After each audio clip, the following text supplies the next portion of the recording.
হচ্ছে মাইনাস, অপাদান মানে হচ্ছে মাইনাস। কিভাবে?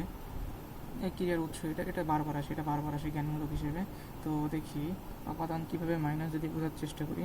জমি থেকে ফসল পাই, ফসল কিন্তু জমি থেকে পাচ্ছি, তার মানে মাইনাস হয়ে যাচ্ছে জমি থেকে, তাই এটা মাইনাস অপাদান কারক।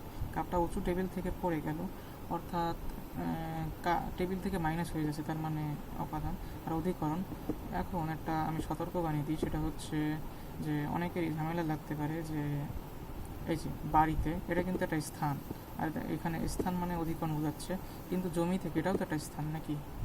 তো মাইনাস বোঝালে সেটা আর কি অপাদান, আর প্লাস বোঝালে সেটা অধিকরণ। এই যে স্থান কাল ভাব, এখানে কিন্তু সবই আছে, যেরকম স্থান হচ্ছে বাড়ি, তারপরে কাল হচ্ছে সময়, তারপরে বিষয় হচ্ছে ব্যাকরণ, এভাবেই কিন্তু হয়।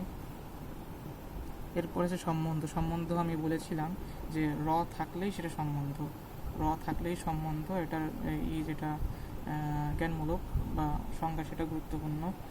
এই যেরকম র আছে, তারপরে এই সব ক্ষেত্রে এই সবগুলোতে আছে। এবার আমরা সরাসরি প্রশ্নে চলে যাই।